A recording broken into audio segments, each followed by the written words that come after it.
Welcome to the WTO Trade Dialogues on Food. Welcome to our panelists. Welcome to our viewers. In this webinar, I'll be putting 2 rounds of questions to our panelists, after which I will be taking from you, the viewers. Viewers can send questions to this webinar at dialogues@wto.org. dialogues@wto.org. My name is Doa Abdelmotal. I'm Senior Counselor in the WTO Agriculture and Commodities Division, and I will be moderating today's debate. I'd like to begin by providing some context to viewers for today's webinar that's entitled Food Miles. Do they hurt or help our planet? This is the first trade dialogue on food that we hold in the WTO after a big event in July that was called the Global Dialogue on Trade that we had organized within the context of the United Nations Food Systems Summit, and where we had invited many different stakeholders of the food trading system to meet us virtually in the WTO and discuss priority issues. Now, a recurrent theme within the context of the United Nations Food Systems Summit, which has just concluded, has been the issue of food miles, with various actors arguing that we need to consider the issue of food miles as we look at the environmental footprint of the food that we eat. Hence also the concept of quote unquote 0-kilometer food, which viewers may have heard of, and the numerous restaurant menus today and food products that now carry this label. But the question that this seminar will pose is the following. Are food miles truly a reflection of the sustainability of our food systems? Or does this concept place undue weight on the distance traveled by the food that we eat at the expense of other variables associated with the entire life cycle of food, from its production all the way to its transportation, distribution, and consumption? The concept of food miles, if accepted and if taken to an extreme, could mean that countries must make every attempt to be self-sufficient in food. It would be the logical conclusion to draw from such a concept. And yet, as we know, food self-sufficiency or 0-kilometer food is not an attainable objective for vast portions of our planet that depend on food imports to be fed. It may also be an undesirable goal from an environmental point of view. Today, the global trading system feeds 1 in every 6 people, with many more people depending on food imports for at least part of their food and nutritional security. According to the FAO, approximately 30 countries would face starvation if food imports were to cease. Furthermore, from an environmental perspective, the concept of 0-kilometer food could obscure the fact that foods produced nearer to home could carry a heavier environmental footprint if, for example, they are produced in greenhouses. Or the fact that producing food closer to home could result in the depletion of vital local natural resources, making it better, in fact, from an environmental point of view, to import. There's no doubt that we need to be looking at more sustainable food systems, and that this is a priority more than ever before, in particular with the onset of the climate crisis. But how can we develop more holistic approaches to assess the sustainability of food? So with us today is a very distinguished panel to discuss the many facets of the concept of food miles. Let me, without further ado, introduce this very distinguished panel to you. Tara Garnett is Director of Table at the Oxford Martin Programme on the Future of Food. Tim Benton is Director of the Environment and Society Program at Chatham House. Alexander Castorine is Senior Advisor in the Sustainable and Inclusion Value Chain section of the International Trade Center. Yifan Zhang is Head of Science and Regulatory Affairs at Food Industry Asia. and Gabrielle Marceau is Senior Legal Counsel in the Research Division of the World Trade Organization. Welcome to you all, and thank you very much for joining us in this important debate. So let me now start with the first round of questions. Please take around 3 minutes in your responses. Tara, I'd like to start with you. While the concept of food miles is promoted by some, the concept of ethical shopping is challenged by others. The idea that only local produce is good is being questioned, in particular, as there's a growing body of evidence to suggest that some air-freighted food can be greener than goods produced closer to home. What is the framework within which you would encourage us to think about this issue? Over to you, Tara. Thank you. There's a lot to say, and I only have 3 minutes. I thought I might start by saying that the concept of food miles, as it is understood today, is used to refer to the environmental impact of transporting foods long distances. But when it was originally coined back in the 1990s, it was a much more holistic idea, which referred to the social, ethical, power relations, social justice, and economic problems associated with rapid globalization. So I think it's worth looking at food miles, both in its contemporary meaning and its older, more historical meaning. So taking the situation today, how we understand it today, I think there are 4 things that we need to consider when we're talking about the sustainability of food and the relevance to food miles. First is the distance traveled. And of course, it's worth bearing in mind that you can some modes of transport are more environmentally impactful than others. So you can transport things a long distance by ship, but the impact may be lower than trucking it a very short way by a small van, for example. So distance does not always lead to environmental impact. The second issue is that when you think about food, it generates environmental impacts from cradle to day, from plough to plate. And often the production method has a greater impact than the transport. So we need to consider not just the mode of transport, but all aspects of the food supply chain when thinking about the overall impact. Thirdly, and linked to that, it's often not about how far you truck things or fly things, but about what you're actually eating. And obviously the most impactful thing, as we increasingly know, is eating meat. So far, so debunk food miles. But I think there's a 4th aspect that's really, really important. And that's what increasingly globalized supply chains lock you into. The more we move in one direction, the more we put all our eggs in one basket. And I think resilience and diversity of scales is really, really important. And therefore, I've made a huge plea for paying attention to more localized and more regional supply chains as well as globalized. And I think there are some other things to think about as well. And one is the idea of nutrition. What is the nutritional quality of the foods that fit into this kind of globalized narrative? And it's brought huge advantages in some senses, fresh fruits and vegetables and so forth.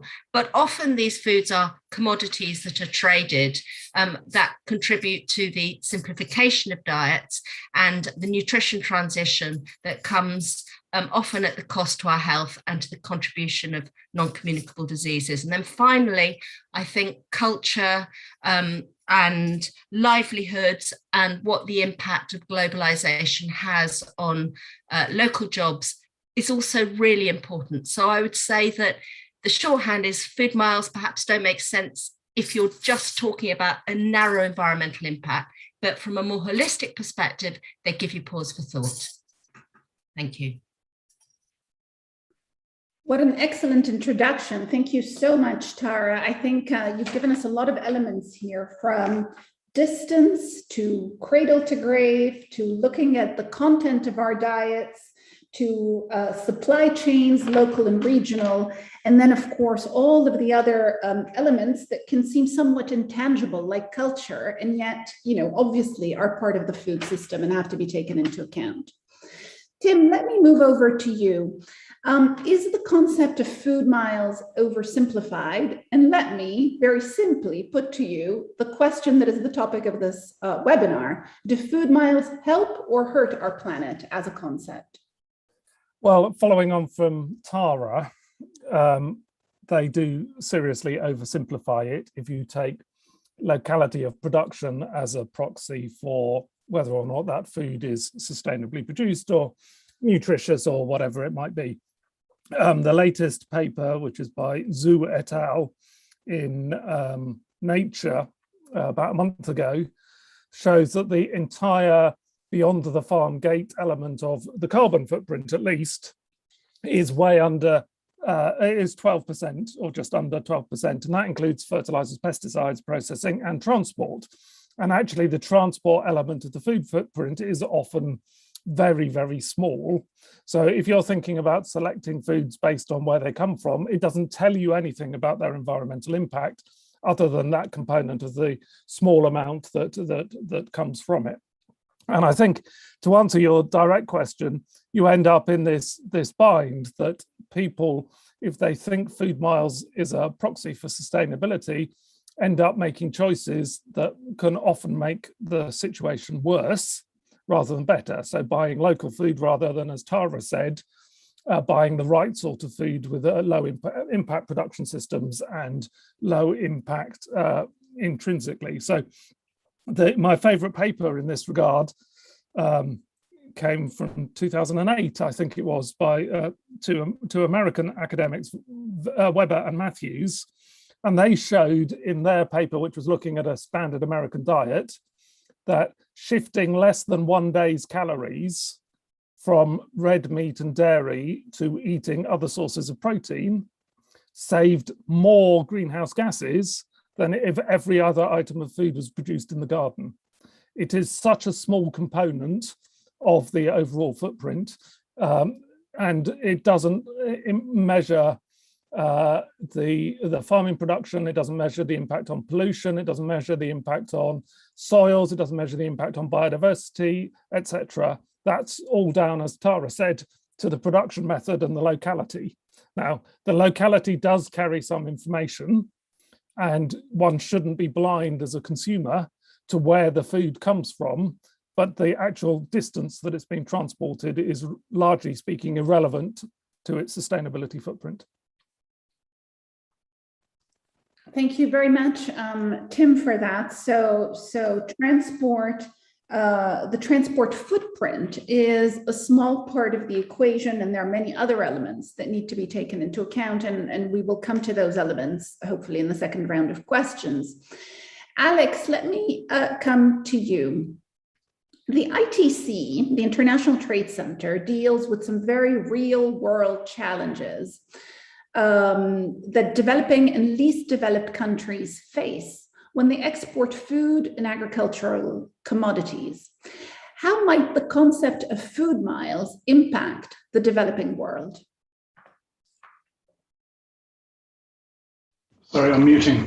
Thank you very much, Doha, and thank you for the invitation to be here. So I would say, in short, the impact is likely to be limited, but more data is needed. So let me just go back around 15 years ago, when ITC first encountered this issue whilst working with horticultural exporters in Kenya and Ghana. At the time, the Soil Association, an organic certification body in the UK, was considering to deny certification to exporters that were air freighting their goods to market.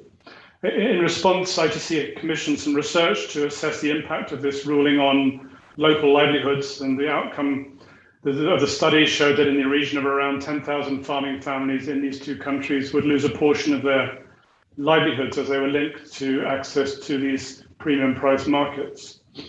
I would say the Soil Association move at the time was part of a trend in the UK by environmental groups and farm associations to promote the idea that local is better for the environment. To their credit, following meetings with the producers, the Soil Association shelved the idea, and to date, the means of transport is not included in their certification schemes. This case and the debate around it led to the debunking of the idea of food miles, as mentioned by Tara, as a credible metric with which to measure the carbon footprint of food. However, we can say that air freighting food does increase the carbon costs of products significantly compared to, say, shipping by road or by ship. But it was back in 2007, it was the development case for trade, i.e. fair miles, quote unquote, that won the day. The rationale for being that no ethically minded company can afford to place obstacles in the way for a Ghanaian or Kenyan farmer when their carbon footprint and income is up to, say, 30 times smaller than the consumers purchasing their products. So it's an equity issue, really. And one could even say it's a concept of the common but differentiated responsibility that we hear about in UNFCCC talks, playing out in a micro private sector context, i.e. the right to carbon. Since 2007, the food miles concept has endured, with local marketing continuing to make erroneous claims that buying local is better for the environment. And this indeed raised the possibility that exporters may lose market share to local produce. That indeed, developing countries are heavily reliant on exports of primary products and are geographically situated at great distance from their key export markets. If consumers are buying into the food miles concept or reducing their purchase of such items, there is a risk of a negative impact on exports from these countries. However, beyond anecdotal evidence, we have little data. No doubt exporters would have faced some reduction of demand, particularly for horticultural produce, that is easily substitutable in local markets. However, imported counter-seasonal goods and high-value air-freighted products continue to be in demand and readily available in supermarkets. China is also a fast-growing consumer market for air-freighted products from Australia and Europe. So in sum, while the food miles idea is unhelpful as a contribution to climate and trade policy, its impacts on exporters are likely to be limited, as exporters offer counter-seasonal and tropical produce in response to high consumer demand. But as I say, more data is needed. Thank you very much for that, Alex, and thank you for introducing the concept of fair miles. And I can already see questions from viewers coming in on that concept, so we'll follow up in the Q&A on that. Yifan, let me turn to you. Can you provide us with the Asian perspective on the concept of food miles? Asia, of course, is home to the world's largest net food importing country, China, and to many other countries that strongly rely on the international food system for their food security, like Japan and Singapore. Over to you. Yeah, thanks very much, Dora, for that question. And if I may provide some Asian perspective on the concept about food miles, I have to say that currently I don't see a kind of very wide discussion around the concept around food miles in terms of addressing it from the kind of narrow narrative on directly linking zero food kilometers to the sustainability kind of outcomes as in the Asian countries. And I think that we're probably a bit more fortunate in that case, because I think that as for us in addressing food miles as a concept, we need to look at it in a more holistic way. And in most of the Asian countries, we were lucky to see that actually people or the governments do see it in a slightly more from a slightly different angle, and approaching it in a little bit more pragmatic way.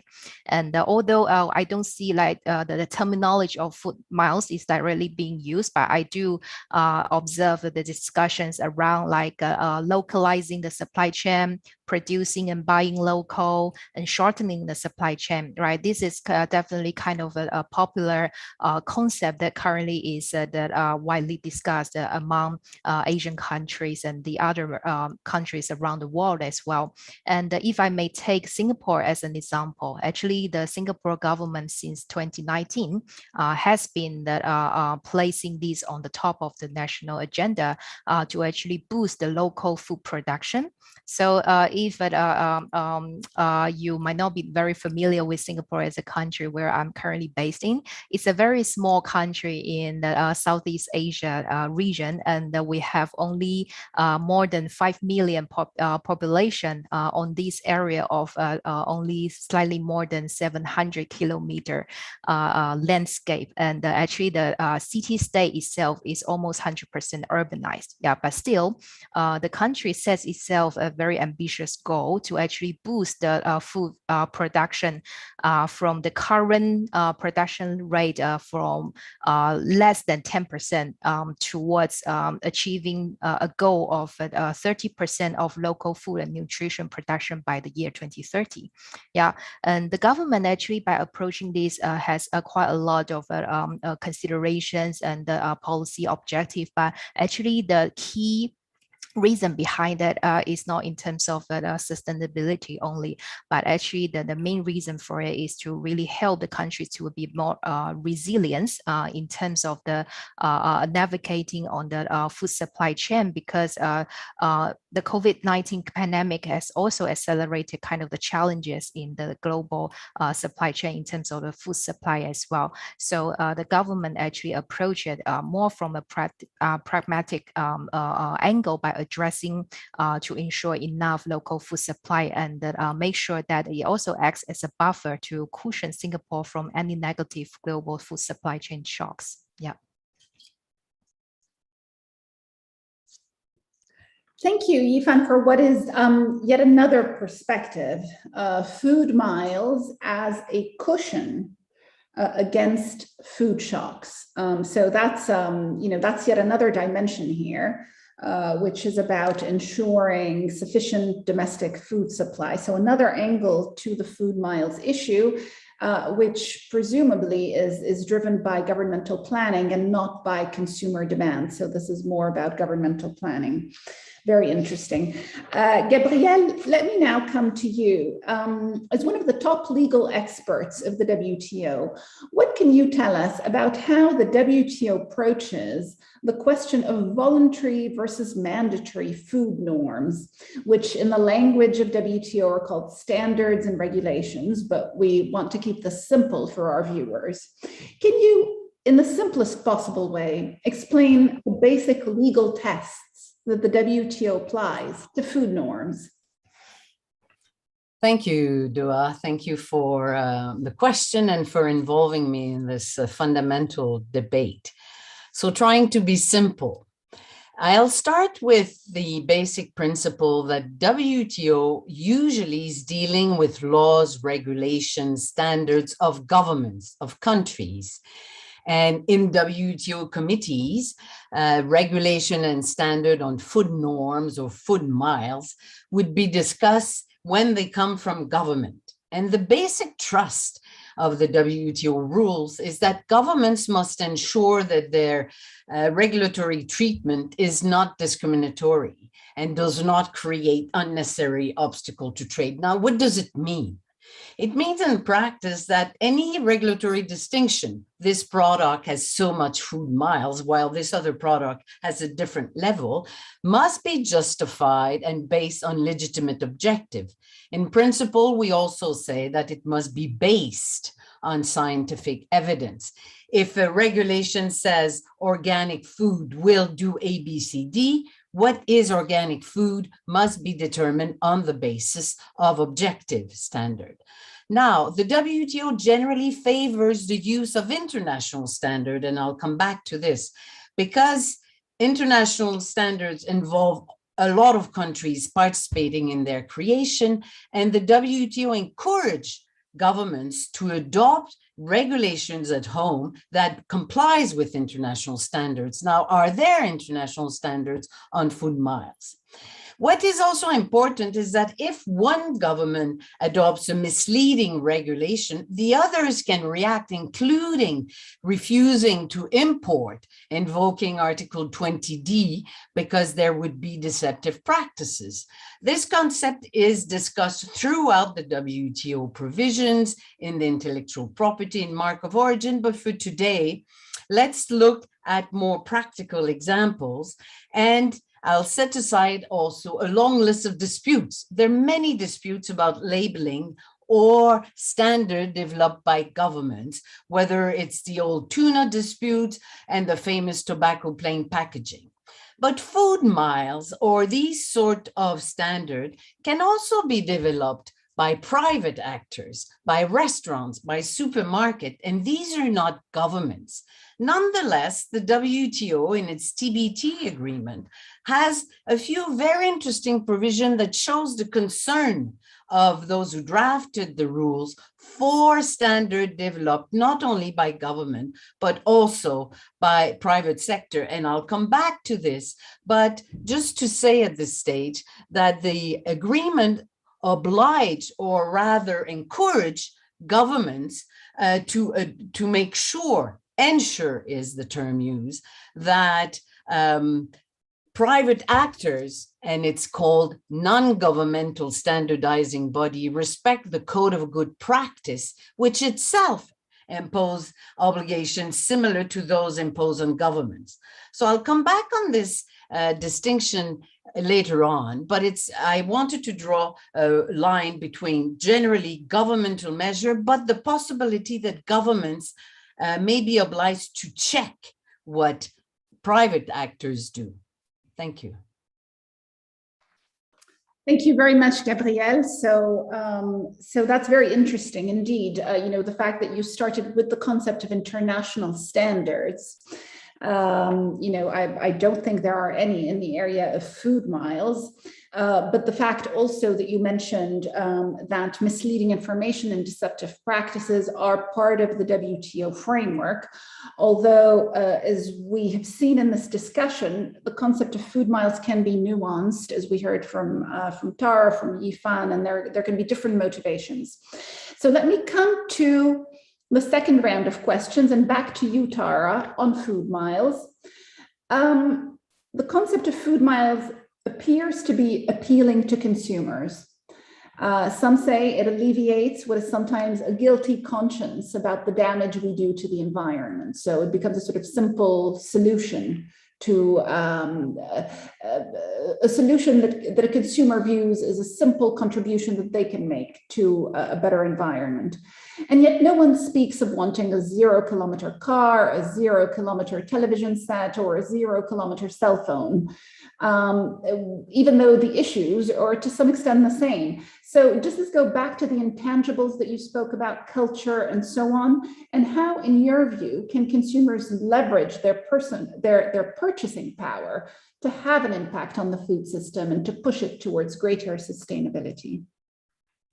Thank you. So I think I'll push back on a couple of things. Firstly, I don't think the food miles issue is the same as a 0-kilometer car, because the use phase of a car, the environmental impacts of the use phase, on the whole, vastly outweighs the production costs by any measure. Whereas, in fact, with food, transport may or may not feature as significant as in the case of air miles, and there are various other aspects of the food supply chain. But I think more fundamentally, I don't think food is a commodity in the same way that a white good or a black good is a commodity, because it is so ensnarled with other aspects of what we consider to be important. So I don't think they're like for like.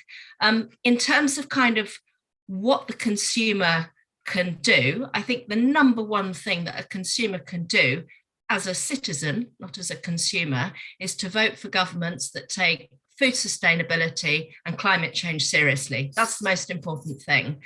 Beyond that, I would say, think about the overall composition of their diets. And on the whole, that means eating less meat, more plant-based foods, eliminating junk food from their diets, wasting less, and kind of applying that to other aspects of their lives. So as parents or as employees, in the sense of what they provide in, for example, conference catering and so on and so forth, to change the default. I think I would just come back on one other thing about the food miles that hasn't been brought up, is what food miles locks you into. And we have many comparisons which say that, you know, if you're based in the UK, eating an out of season British tomato will have a higher impact than getting one free from the Canary Islands, which makes use of free sunlight, doesn't require heating, even despite the transport impacts of that journey. But it doesn't address the issue about how our diets are changing and the structural systemic implications of dietary change. We hear all the time that business as usual is not an option if we're going to address the nexus of issues we face: climate, biodiversity, our human health. So maybe we actually really need to think about things differently, and tinkering with the status quo is just not going to cut it. Thank you. Thank you, Tara. So food is not like any other commodity. You know, I take that sort of message from what you said. And consumers can do, there's a big menu of issues and things that consumers can do to push the trade, to push food systems towards greater sustainability. One of them is how they vote, as you said, but also the composition of their diets, wasting less, and so on. So that's very important. We obviously need some very serious solutions, much more holistic solutions than just a simple concept like food miles, although it does have some utility, as some of you have mentioned. Gabrielle, let me turn to you. I'd like you to take us to the issue of food labeling more specifically. What are the types of food labels that the WTO would authorize, and what principles would those labels need to fulfill? In particular, how would the WTO assess if consumers are being misled? You spoke about misleading information in your previous intervention. Thank you, Dua. So labels, like other forms of actions by government regulations or standard, are covered by the WTO rules. And as I said before, the basic rule is a prohibition against non-justified distinctions. Now, what I wanted to continue is the fact that if we think, for instance, of a big national supermarket or a restaurant that develop its own standard on organic food, what is happening in the WTO? And let's assume, because it's an example, that this organic sort of standard is arbitrary and false. Clearly, this is not a governmental measure. As I mentioned, however, the TBT agreement says that governments must take reasonable measure to ensure that non-governmental standardizing body complies with the principles of the WTO, non-discrimination, etc., and no deceptive practice.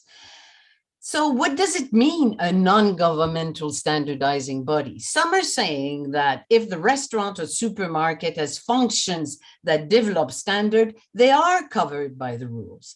What does it mean for a government to take reasonable measure to ensure that the private actors respect the truth? What happens if a government incentivizes, I give you better tax treatment if you sell organic food? Do they become more liable? So the big question is how to deal with a methodology that is discriminatory when put in place by private actors. And in WTO, this means essentially, when are WTO members responsible for standard developed by private actors? Let me say, in three words, what can be done. Clearly, in WTO, a government will not sue a private actor. And this could take place domestically. But what is important is that in WTO, governments can raise this issue in our committees. Domestically, enterprise and firms can ask their government to regulate the sector. The more the sector of food miles is regulated, the more the WTO is clearly being involved. And finally, mentioned before, actors, private consumers should favor and put pressure for the adoption of international standards, because then experts will determine, and WTO encourage and even oblige governments to base all their regulation on international standard. And once international standards are respected, these standards, domestic standards respecting international standard, are presumed to be WTO consistent.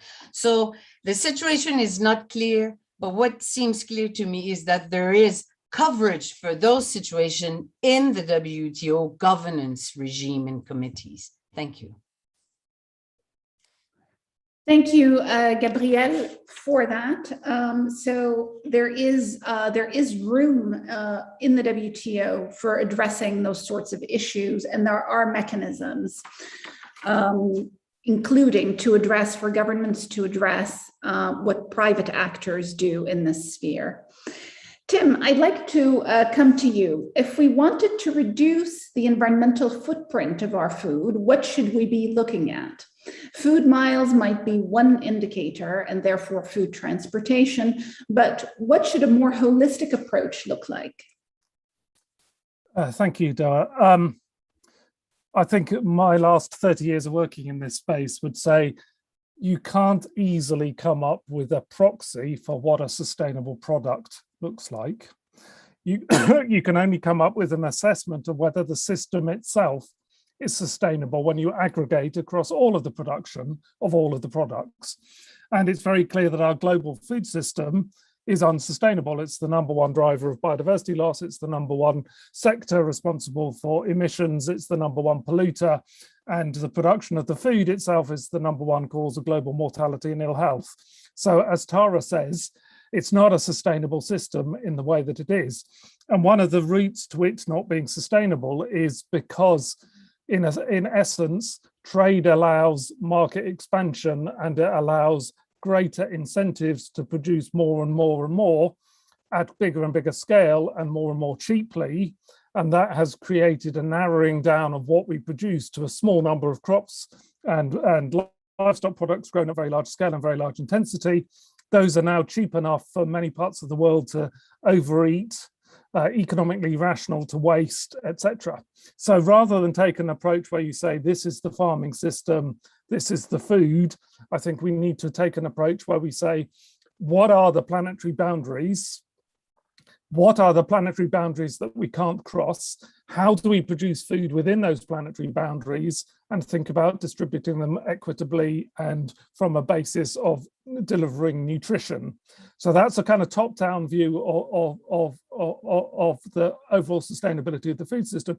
And as Tara said, the end result is that you would design a food system that was rich in fruit and vegetables. At the moment, we only produce a third of fruit and vegetables on a global basis that would be required if everybody were to eat a healthy diet.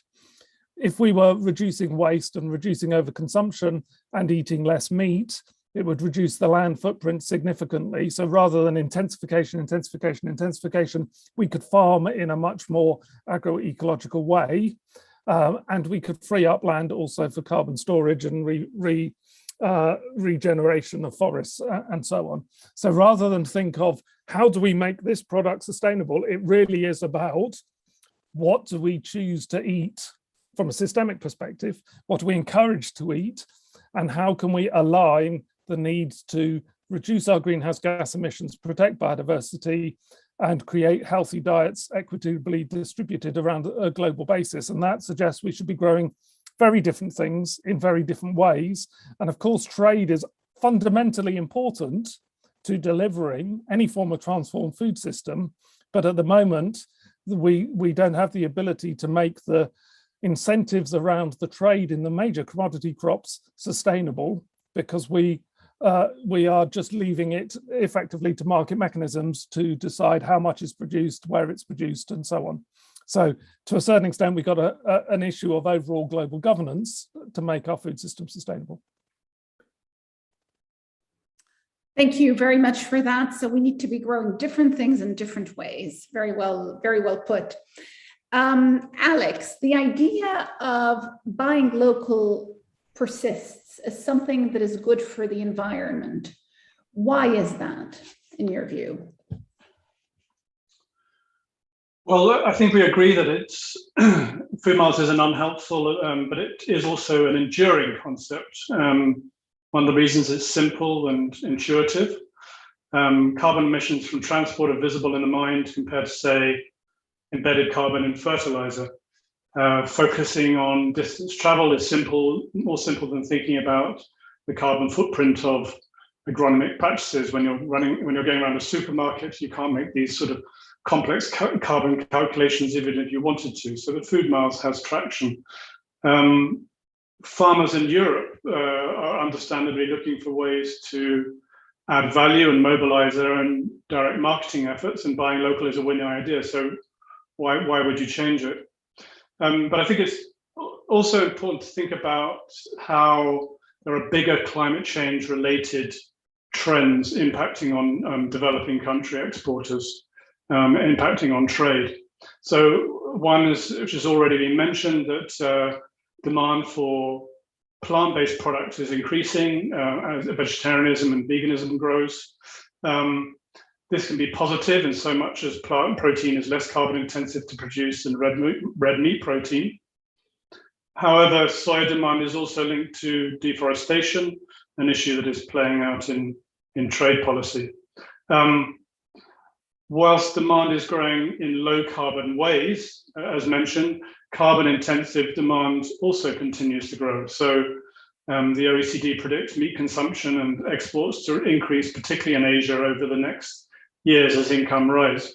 So we're having these two competing trends of veganism and increasing meat production, which exporters will respond to. Beyond consumer demand issues, companies are looking at how to de-risk their assets from climate risk impacts through assessing climate risks and opportunities in their supply chain. So they're mapping out where all the risks fall in their supply chain, and then asking second and third tier suppliers like exporters in developing countries to provide these large companies with information on these emissions. It's quite feasible that this type of reporting will eventually become subject to certification in the form of standards or third-party verification. Research that ITC carried out a couple of years ago showed that this scenario is burdensome for developing country exporters, as analyses such as product carbon footprinting, like life cycle analysis, involves complex calculations and considerable costs. Another issue that goes beyond food miles in terms of impact on developing countries is regulatory change, which has been mentioned. By 2022, the EU will have approved legislation to ensure that companies follow new due diligence rules on the environment, as well as human rights and good governance. And this will also involve a lot of paperwork, including contractual clauses, codes of conduct, certification, and so forth. So in sum, food miles will persist as a bad idea, and it'll have a demand. It'll have impact on consumer demand and on developing country exporters. But it is a small part of a bigger picture of supply chain compliance and adaptation to climate change. Thank you very much, Alex, for that. I like very much what you've said in the beginning, that it's an enduring concept. And so we really need to think about that. And if it is enduring, there must be some reason that it is. And one, as you said, is the fact that it's simple, but there may be other elements, as Tara has mentioned, to do with the fact that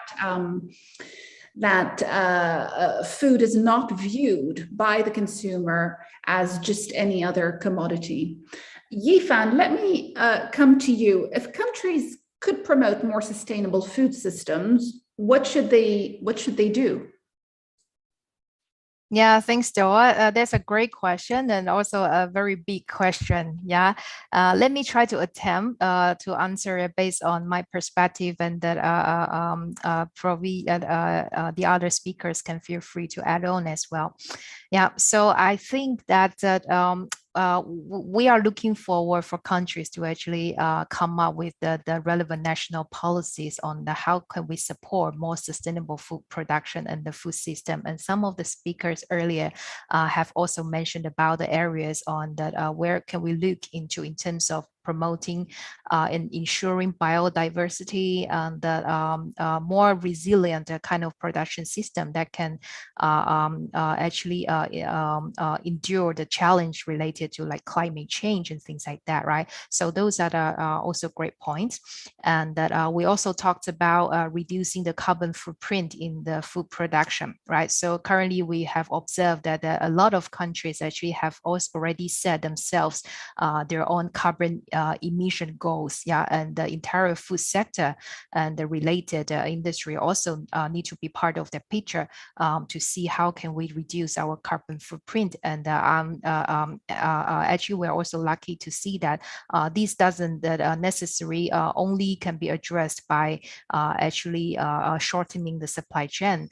Actually, it should be looked at from a more holistic way to see how do we actually reduce that impact on the carbon footprint. And another topic that we currently see is also the increasing popularity around the discussions around promoting a circular economy, yeah, and see how do we actually ensure zero waste in our food production, yeah, by looking into how do we reduce our food loss and waste along the supply chain, also post-consumption, yeah, and how do we actually make a full use of the wasted food materials back into our production, yeah, and also in terms of food packaging, yeah, that's another area that we can look at in terms of promoting zero packaging waste, and that by innovation to look at how do we actually reduce things like plastic food packaging, right? And there are currently also initiatives that we already observed in the countries to actually allow the use of recycled materials back into food packaging and food production, and also the reuse of water in food products as well. So those kind of policy support is definitely really helpful to promote a sustainable food production system. And I have to also say that all these policies needs to be supported with a consistent approach, and the government at the same time also needs to make sure that we engage the entire society by opening up the dialogue with the industry to make sure that the industry also come in as a supporter to all these policy directions, and also in terms of engaging with the consumers, which is also a very important aspect to see how do we actually educate consumers to actually play their part in promoting sustainable food purchase and the dietary behavior and the consumer behavior as well. So that's a very interesting aspect as well. And finally, I also like to link it to our main discussion in terms of the relevance to trade, right, to global trade.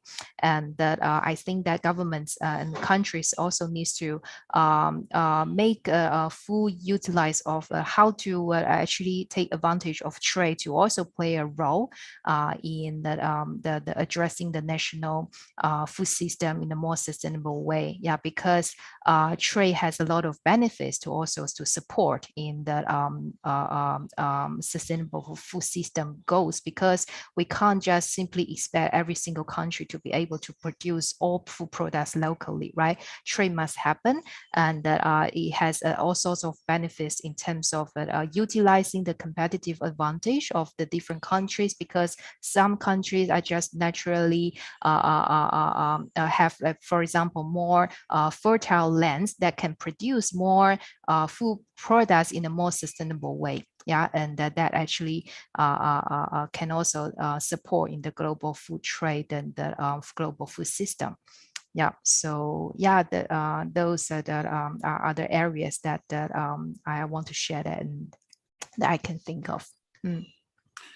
That was extremely helpful, Yifan, and you've introduced more concepts into this debate, like the circular economy, the need to reduce food waste, to recycle, and so on. So obviously, there's a big menu of issues that we need to address.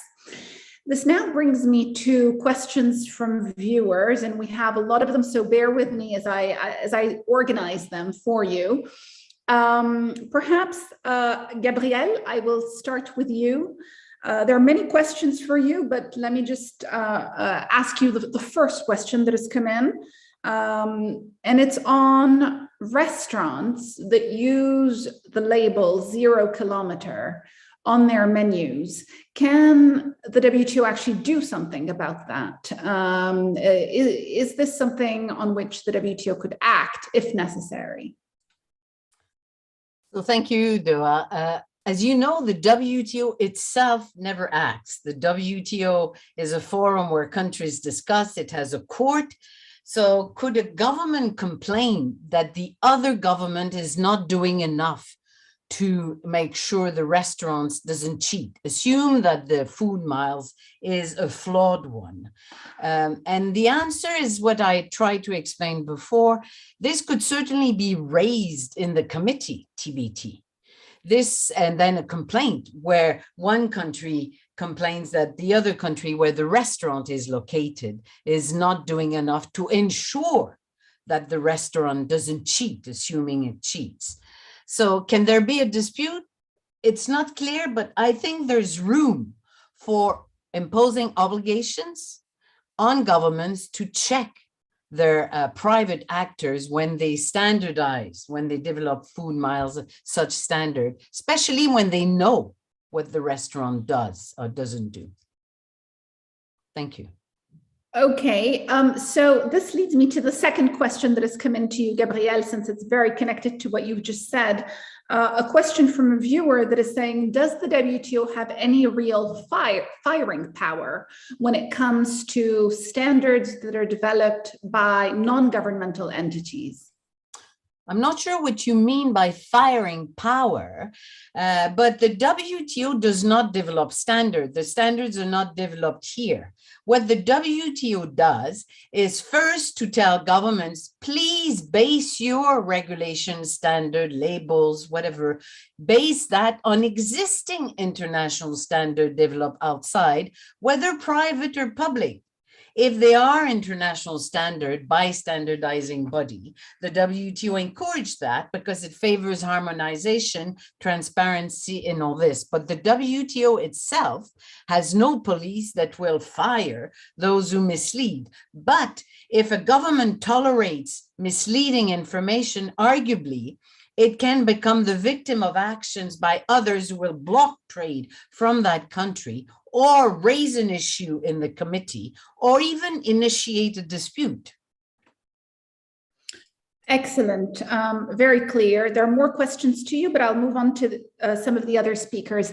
Tim, a question to you on the United Nations Food Systems Summit that just concluded. Have you seen it deliver a more sustainable food system? What are the mechanisms going forward? And has food miles, is the concept of food miles somehow within that?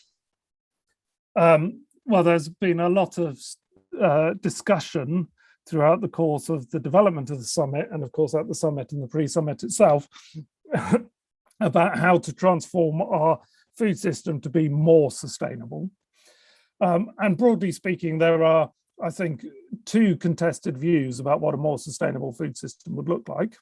One would be based on kind of agroecological farming, getting the diets right, reducing demand on land, and making sure that the demand side was front and center of the planning. So encouraging people to buy less, eat less, etc. The other one is based on kind of market economics and says that demand is an exogenous variable, and the job of the food system is to supply whatever demand is there for the market. And you go down the route of sustainable intensification because you say land is not infinite and we've got to protect the forest, so we've got to produce more and more from less and less land. So those contrasting views about the future of the food system remain very much at the heart of the debate around power in the food system, corporate capture, health, the alignment of health, biodiversity and climate goals, the role of the market, and so on and so forth. Has it achieved? Well, it's achieved a lot of dialogue. I think people understand a lot more since the Food System Summit was floated what actually thinking about a food system means, as opposed to thinking about agriculture, food trade in terms of the process of trade or consumption. But clearly we haven't got a very detailed pathway to actually transforming the food system.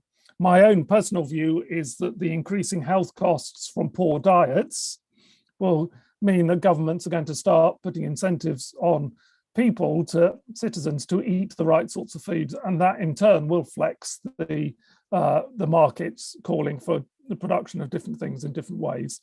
So I wouldn't say it has been a failure, just like the UNFCCC, the early days of COP and the IPCC first reports didn't create a change in the way that we run our economies. It is a journey to go on.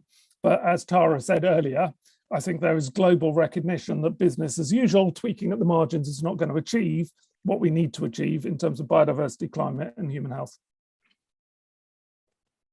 Okay, so the same viewer who has put this question has sent a follow-up to you, Tim. He's saying, with two competing narratives from the UNFSS, agroecological versus sustainable intensification, are we blocked and are we paralyzed because of these competing narratives?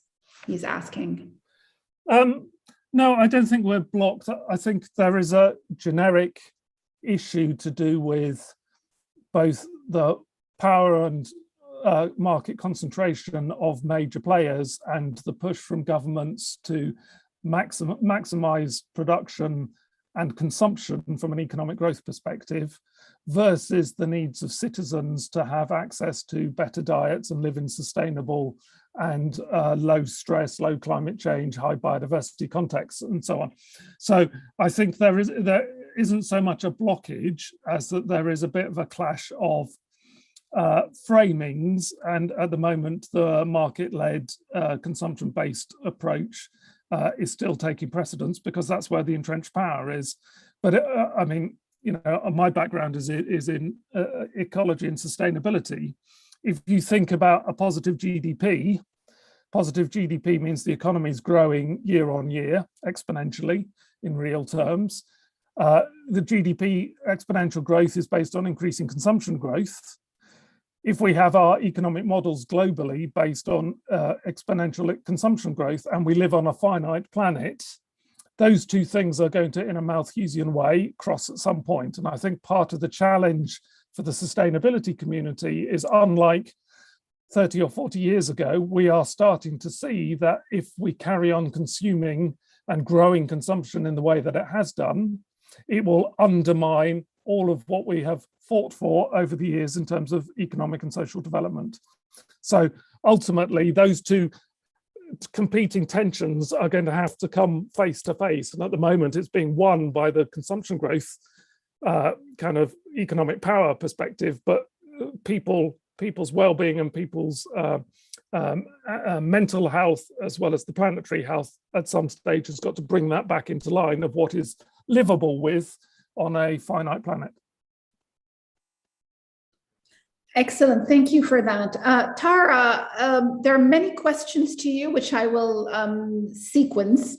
So at least 2-3 viewers are asking about Tables, the program that you run, what it does and what Table tells us about trade in food, if anything. How important is the role of international trade in food, and whether your program has at all tackled the issue of food miles. So I'll start with that. Thank you. So, I mean, I think a good introduction to table is to follow on from what Tim has said, these two visions of the future of food. And you see these kind of polarizations in many, many aspects of life and of thinking about food. And I think what we're trying to do at table is to identify the fact that these polarizations are there, but work to overcome some of that very binary thinking. So rather than saying, is agroecology better than sustainable intensification or vice versa, is to say, under what circumstances does this approach to farming make sense, and under what circumstances does a different approach make sense? So, and again, is to try and look at and again, Tim was talking about framings, it's talking about how people think about the issues and what evidence and values they draw upon. So going back to the food miles issue, which was also asked about, I think, the topic that we're next about to focus on is themes around power in the food system and the debates that are kind of inherent in that, focusing specifically on the rise of alternative proteins. But after that, we'll be looking at something else. And I actually think it's time to revisit the food miles debate because, as I said, it was very live in the 1990s. And then we had a whole debunking of food miles, but I think it's still here. I don't think it's unhelpful. I think using it as a proxy for everything is extremely unhelpful, but looking at some of the values that people bring to the discussions and how those are sort of funneled into the idea of food miles and what it can and cannot mean for different people, it's really worth exploring because, as I say, food is just not a commodity and it's not something that can be subjected to a spreadsheet. It's about how people, it's that bit of the planet that we stick in our mouths, and it's also about how people relate to one another and the natural world. So it's really important. Thank you, Tara, for that. Very well put. Yifan, there are many questions for you too. So the first question is from a viewer who is saying, you have mentioned how countries, governments, possibly industry are looking at the localization of supply chains and shorter supply chains. Is it a helpful concept? Are these helpful concepts? The viewer is asking, or are we, or is this the beginning of a deglobalization? Yeah, thank you, Doa, and that's a great question, actually. Yeah, and actually, ever since the beginning of the pandemic, and based on what we have observed in terms of this disruption to the global supply chain, that actually do trigger quite a lot of discussions, debates, or concerns around the global supply chain. And also, at some point, we do hear a lot of questions or to ask ourselves, do we actually need to look into deglobalization? Is that a way forward for us? But I think that actually, luckily, we also managed to actually look at this issue in the more practical way. And I think that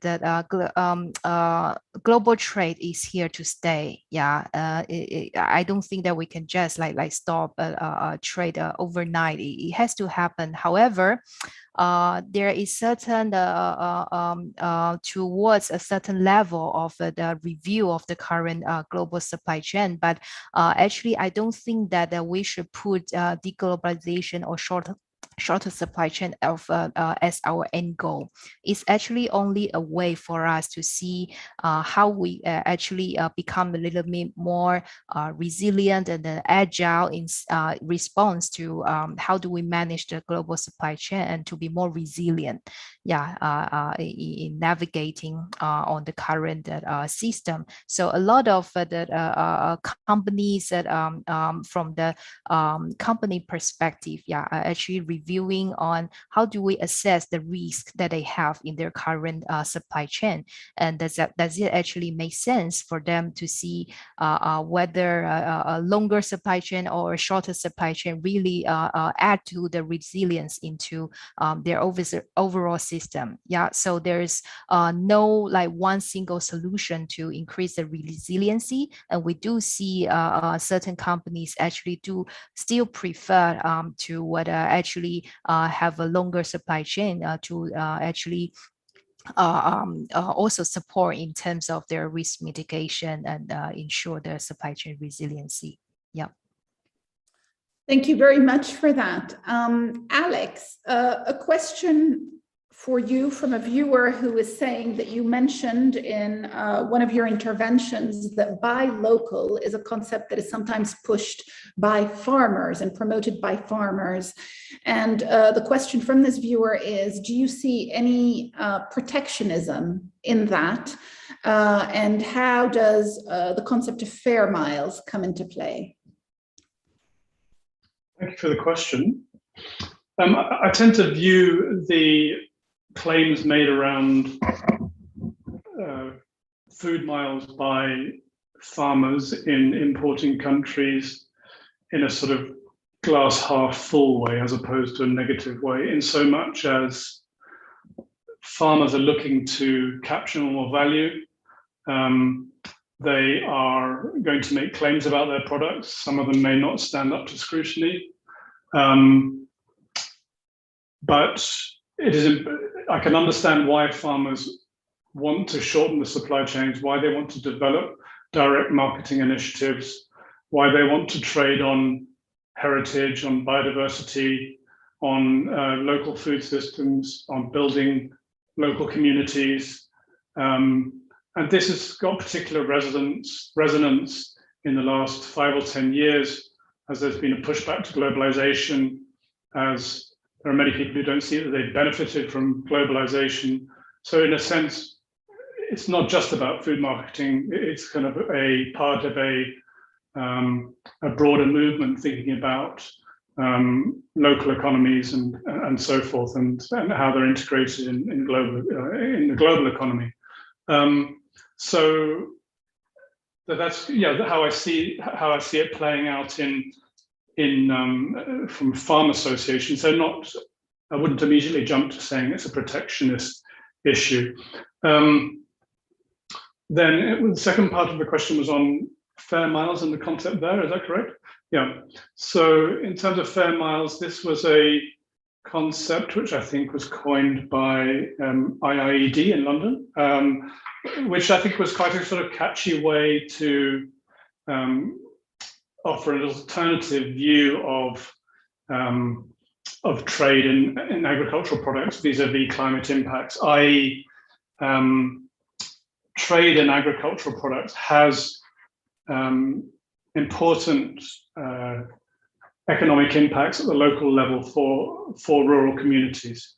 These are communities which have carbon footprints. I mean, in Ghana, the carbon footprint per capita is 0.5 tons per CO2 per person. In rural areas, it's probably even less than that, and that's correlated with income levels. In the US, it's 15 metric tons. In Germany, 8.5 metric tons, and so forth. So, in a sense, by the phrase has nicely captured the idea that you are supporting local development through trade, so enabling us to focus on the development story, not just the contradictions around the environmental side as well. Thank you very much for that, Alex. I'll now move to the second round of questions from viewers that have come in from viewers, and then we will bring the webinar to a close. Tara, a question for you from a viewer who is saying, you have referred to the cultural and social elements of the concept of food miles, and the viewer wants to know whether we should work on addressing these cultural elements if the concept is not necessarily helpful for the environment. Should we be countering those views?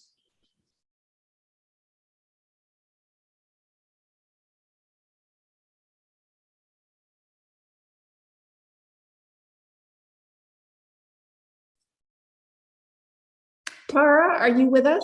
Sorry, was that a question for me? I dropped entirely. Please, I will repeat the question. It's a question for you from a viewer who is saying that you have referred to the cultural and social elements of the concept of food miles. And the viewer is saying, given that this concept can be misleading from an environmental point of view, should we be countering these cultural perceptions?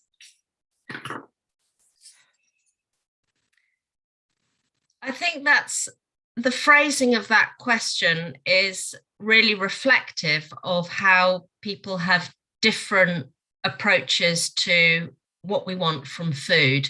So I think how to put this. I mean, I think there is a way of thinking about food that what we need to do is get a great big spreadsheet great big spreadsheet and optimize our food system so that we deliver optimal nutrition at minimum environmental cost, and we somehow distribute that across the world, and everybody's happy and the planet is saved.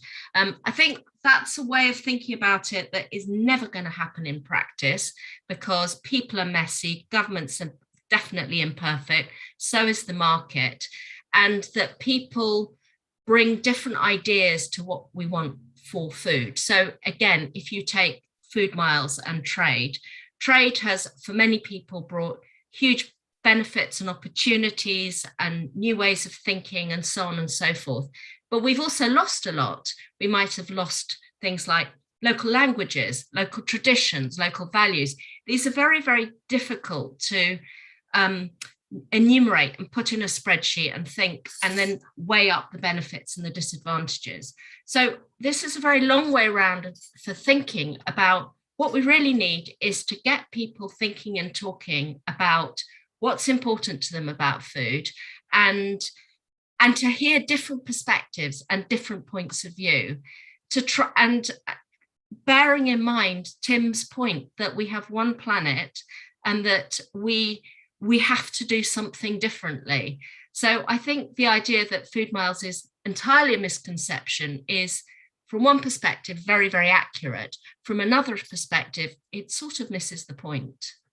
So that's the focus for the discussion.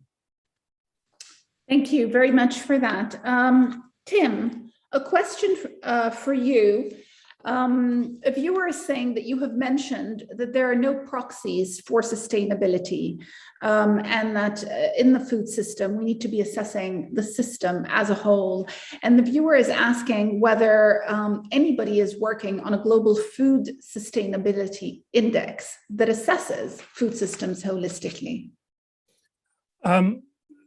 There are attempts and there are various research projects that are looking at the overall kind of country level food footprints and costs and benefits and so on. But of course, it's difficult to do for the messiness that Tara was just talking about and the reason why people make choices for what they do.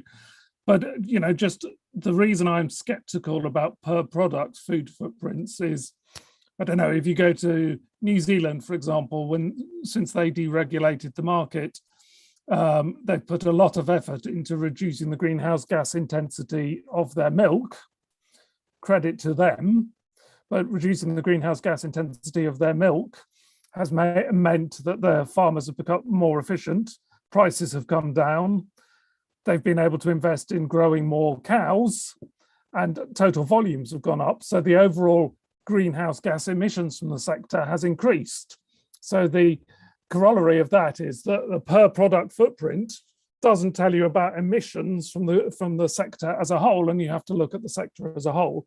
So we need more statistics than that, and I'm just writing a proposal at the moment where we're trying to, for the UK, look at the total food footprint in the UK and through trade and find ways to scale from the supply chain so that managers of that supply chain can do the best that they can to make that supply chain sustainable, but using a similar set of metrics, also be able to give a picture for the totality of the supply chains so that you can look systemically. So no matter how much a farmer is trying to produce the right sort of thing, or the supply chain managers are trying to do the right sort of thing, if people are just buying too much because the demand is there, the whole impact can be anti-sustainable rather than sustainable. So we need those metrics to be able to do both simultaneously for government level type decision makers, as well as for supply chain managers, and most helpfully, I think, for citizens to be able to understand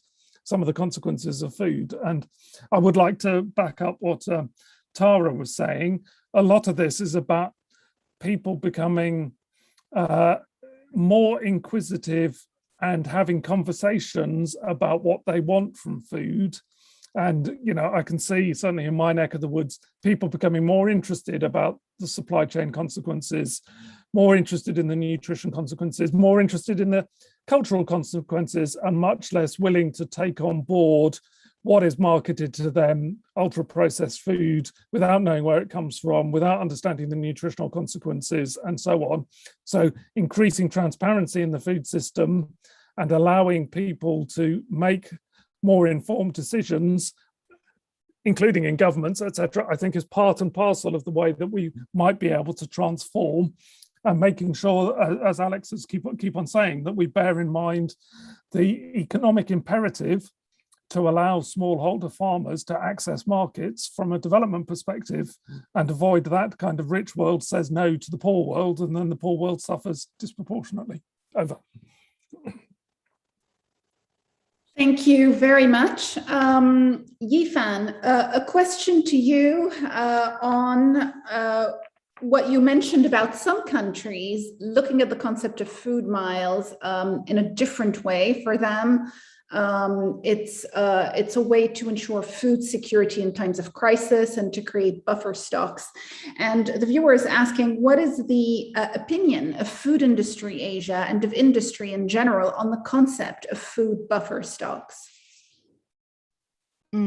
Yeah, I have kind of also like a touch on that point when I answered a previous question in the previous round, right? So in the individual companies level, we are also evaluating on the individual companies' supply chain to see how they can also enhance on their resiliency.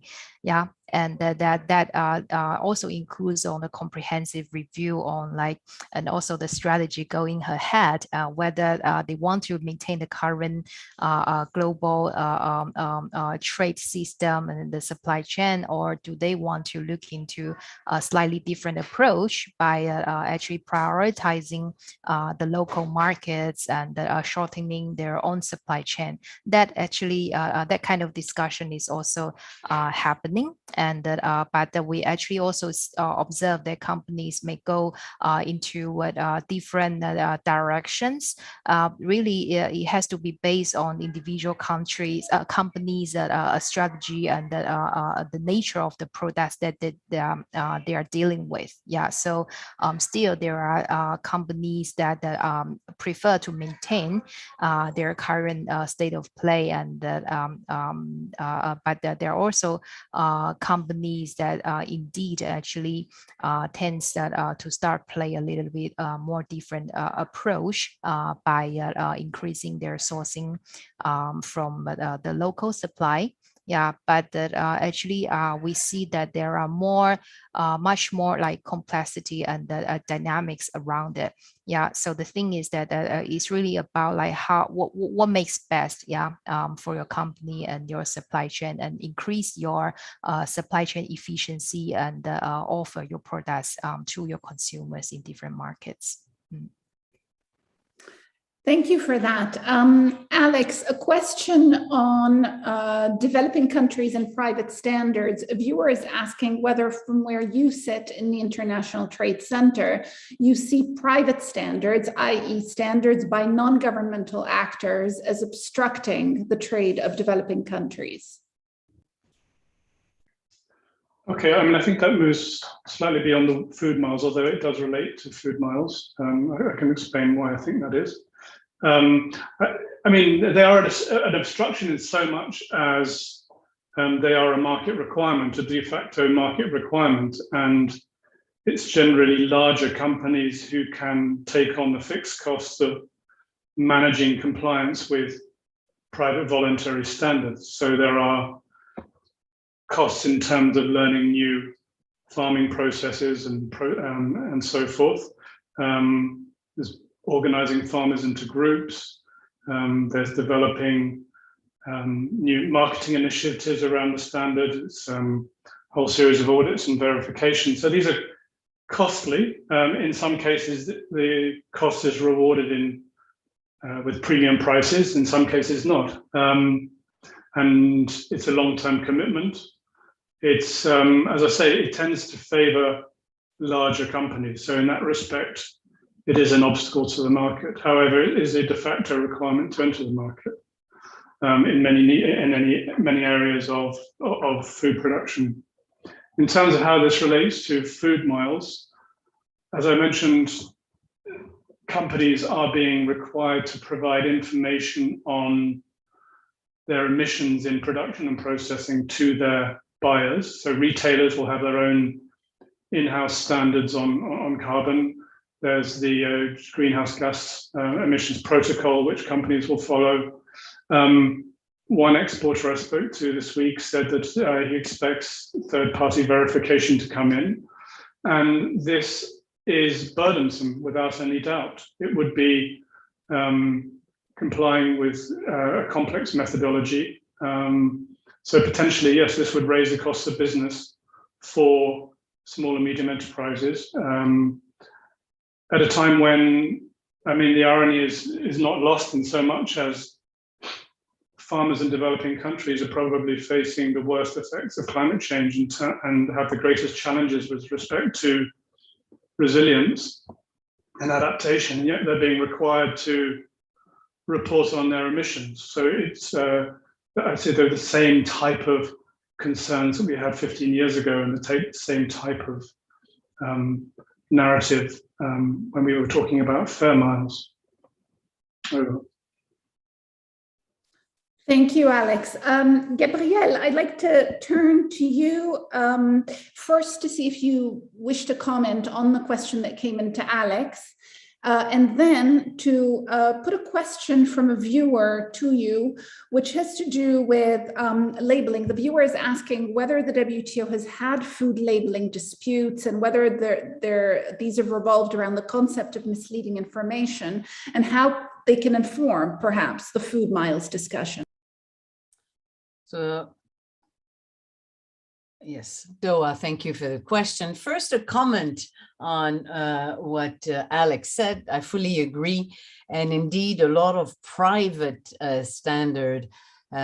private food label could, I'm sure, cause restrictions on developing country. I wanted to intervene so that the viewers understand that in the WTO, it is developing countries which are pushing for WTO to take on the private standard, because the way they look at it, in particular Brazil and others, they export food. And then, for instance, the supermarket here says we will accept bananas that have only so much dots, or only this requirement in terms of food miles.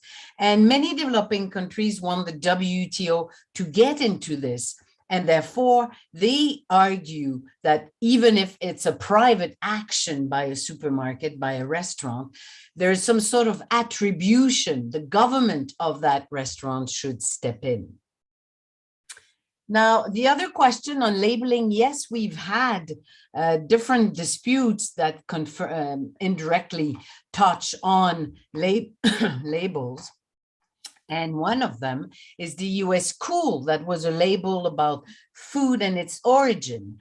And yes, there is some information that comes from there. And this is what I try to put together. The general obligation is that if you make a distinction between two criteria or two standards, and this could be also applicable to food miles, this product has 0 food miles or this other one has 10, the distinction, the regulatory distinction, must be based on science, must be based on legitimate objective. And one of the most basic principle in international law is the good faith. When governments apply a treaty, they must respect good faith. So if they put in place regulation, they must make distinctions that are not cheating or misleading. So yes, there are a few disputes. on labels, not necessarily food, but the cool is that are helpful. The problem comes more when it's a private actor, because all the disputes we have are between two governments and a challenge about a governmental regulation. It's less clear about private. I do believe there's space in disputes and, importantly, in the governance aspects of the WTO committees, discussions, etc. Thank you. Thank you. I know I had said that I would stop at 2 rounds of questions from viewers, but in the interest of leaving no viewer behind, I'll just go forward with a few more questions. Tara, a question to you from a viewer, or a question rather that I will put to you from a viewer, is the following. Is the food miles debate really about the allocation of land, given that trade in food is trade in land? I think that's a very good observation, because I think at the time when the food miles debate was just arising back in the 1990s, there was also a lot of discussion about what was called ghost acres or ghost hectares, which was the kind of appropriation of land for example, take in the UK, the import of land and associated biodiversity loss and carbon release in countries overseas that are brought into the UK. And I think that opens wider debates about how we assign responsibility for the environmental impacts of the foods and other products that we consume. Because if you take a production-based approach, then Britain's environmental footprint is one thing. If you take a consumption-based approach, it's a great deal larger. And if you take a historical consumption-based approach, well, we know where that gets us to. So I think food miles can also be a proxy for thinking about land and the impacts of land use, but you can't bundle too much into one phrase. I recognize that, and it is vague and it is nebulous, and on its own, it's not going to achieve much that's positive. Thank you, Tara. Tim, a question that I will direct to you. The question is on how we measure transportation emissions when we have very complex supply chains supplying food, feed, energy, and even fiber. How do you count transportation emissions in such a complex world? Well, it's really difficult because to a first approximation, most supply chain data is commercial in confidence, other than at the level of commodities. And there are various projects that are ongoing to try and disaggregate supply chains. So I'm thinking of one in the UK called Trace, TRASE, which is about transparency in soy supply chains. I know, having worked with industry, a lot of the time they might have some kind of idea that their produce that they're importing comes from country X, but have no idea about where in the country the supplier actually is into their supply chain. So if it's not transparent to actors within the food industry, it's not necessarily going to be transparent to anyone else. And then you've got a whole load of calls at the moment for transparency and making sure that there is kind of declaration of where things come from and their footprints, whether TCFD or TFND type calls. There's calls for due diligence in forestry commodity trade led by the UK government for COP26 and so on. So at the moment, the transparency of supply chains is not sufficiently good to be able to pick a supply chain and then look and see, given the complexity that you might well have, as we found with in the UK Horsegate, when we started to look at where horses had entered the human consumption supply chain. You got the abattoir moving to a middleman, moving to another middleman, moving to a third middleman, moving to a producer, moving to a retailer. When you start thinking about something like palm oil or a generic ingredient, it is really difficult to disaggregate. So at the moment, the data is patchy. The figures that I gave earlier of kind of 12% for beyond the farm gate are based on the sample that is available to be able to assess, and a lot of kind of complex modeling. It's not exact, but as I say, we know pretty much that in terms of the overall life cycle analysis, the transport component itself is relatively small. Thank you very much for that. And I will now put the last question to Gabrielle. Gabrielle, a viewer is commenting on the concept of food miles and saying and wondering whether it has gained prominence, greater prominence during the pandemic, and whether governments may now spin this concept into self-sufficiency objectives. And I guess the general question that I put to you is the following: has the WTO seen a greater desire for self-sufficiency, and has there been a rise in protectionist measures in the wake of the pandemic? Thank you, Dua. That's a difficult question because I'm not an expert on food miles, but what I can say is two things. During the pandemic, and certainly at the beginning, countries were scared. So you had huge producers of agriculture product, for instance, that worried for their people, and they put in place export restrictions. And so this, of course, forced others to think. There is no doubt that the pandemic has triggered reflection, I suppose, including food miles, but I could not tell you whether we speak more or less about that. But it is clear that the more sophisticated the consumers become, and they do with information such as your activity today and more, and this has been said by the other speakers, a lot of people want to know more. I was thinking while the other speaker raised this issue, whether these questions, where does it come from and all this, are really rich countries' people questions, and developing countries that just want food may not think of those questions, even if they are important. The other point I wanted to make is I don't want to sound negative when I say that developing countries raise the issue of private standard in the WTO. It's true, because they want to talk about possibly the abusive private standard. But what is also true is that private standard for developing countries can be a unique opportunity. Because if they are producers of, let's say, those organic goods, and some standards are in the supply chain, this could help those countries. What counts, Dua, is what you said when you started this webinar. It's about misleading. It's not the existence of private standard or standard in restaurants or supermarket or in government. It's the possibility that must be respected of challenging bad standard, misleading standards, whether private or public. Thank you. Well, thank you very much to you all. This has been a fantastic debate. I hope viewers will have seen just how complex this concept is. And I think what I walk away with mainly from this webinar is that food miles is an enduring concept.